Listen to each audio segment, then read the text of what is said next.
41 files, 5 agencies, a date range that runs from 1950 to the present year.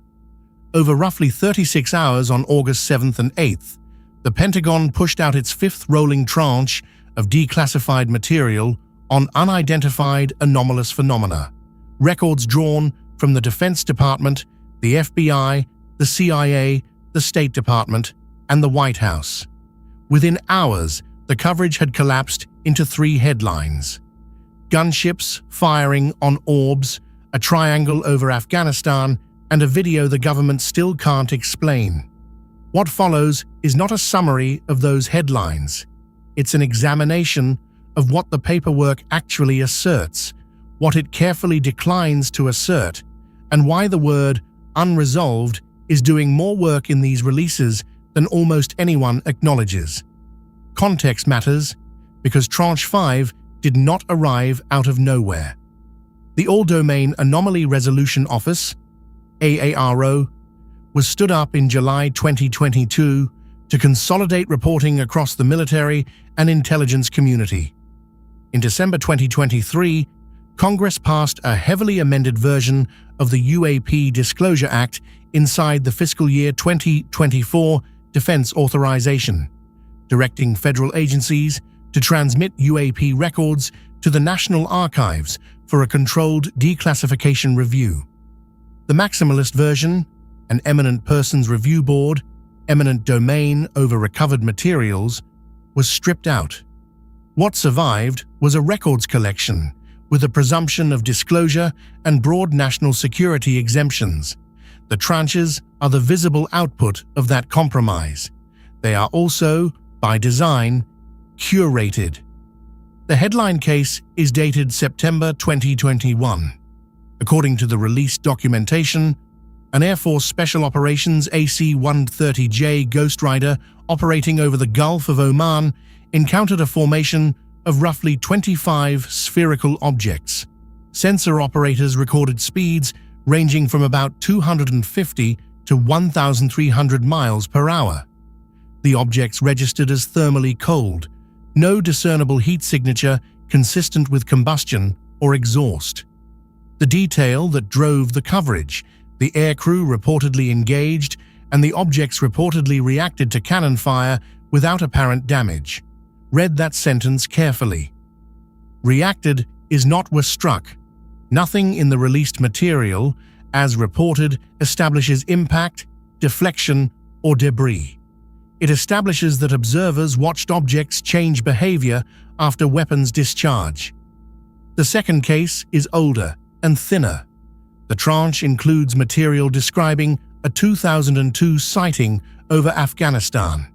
A large triangular craft reported near Bagram airfield during the early phase of Operation Enduring Freedom, observed by U.S. personnel.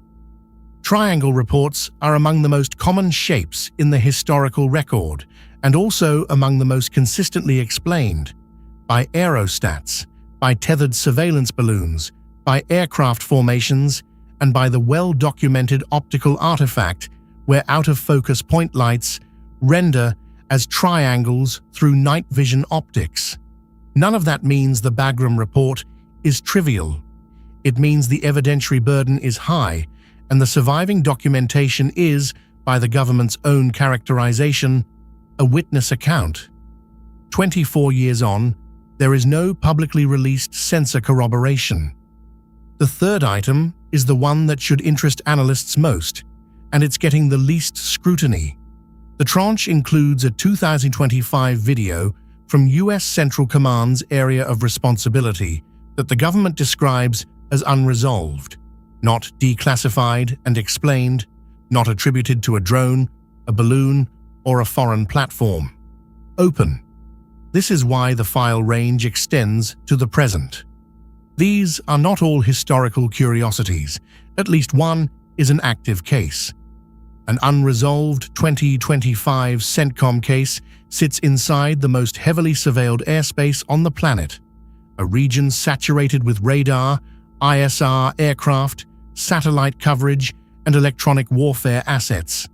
If that environment cannot produce an attribution, the reason is either genuine anomaly or genuine collection failure. Both are consequential. Here is where the analysis diverges from the coverage. Aggregator headlines framed the Gulf of Oman File as an admission that unknown craft withstood American weapons fire. The documents, as released, are narrative and observational. They record what crews saw and reported. They do not adjudicate what the objects were, whether rounds connected, or what the objects were made of. That gap between the Pentagon released a report describing X and the Pentagon confirmed X is the single most persistent distortion in this subject. It matters because credibility is the currency here. Every overstated headline gives institutional skeptics a reason to dismiss the underlying files that are, on their own terms, genuinely worth reading. The recurring label deserves precision. In RO's methodology, a case is resolved when available data supports attribution to a known object or phenomenon. When it doesn't, cases fall into categories reflecting insufficient data, not confirmed anomaly. RO's leadership has repeatedly stated that the overwhelming majority of reports resolve to balloons, drones, satellites, and sensor artifacts, and that only a small residual, historically estimated in the low single-digit percentages, resists explanation. The March 2024 Historical Record Report went further, stating that AARO found no empirical evidence for claims of recovered extraterrestrial technology or reverse engineering programs. So, Unresolved is a statement about the file, not about the object. It means the government stopped short. Sometimes because the data is thin, sometimes because the analysis is classified above the release threshold, which raises the structural question these tranches keep dodging. What standard is being applied? Across 5 tranches, the public has received narrative reports, some imagery, and heavy redaction, but very little of the underlying substrate: raw sensor telemetry, radar tracks, chain of custody records, calibration data. Without those, external replication is impossible. Researchers cannot independently test the 1,300 mph figure or the thermal characterization. We are asked to accept a summary of an analysis we cannot see. That is not evidence of a cover-up. It is evidence of a disclosure architecture built to release conclusions while protecting collection methods. The precise tension Congress tried and largely failed to resolve in 2023. So what should a serious observer take from Tranche 5? That the government is releasing more, faster, and with less contextual framing than at any point in this history. That at least one case remains open in current operational airspace, and that the volume of releases is not the same as the depth of them. The test for Tranche 6 is simple. Does it include primary data or only narrative, sensor products or only summaries?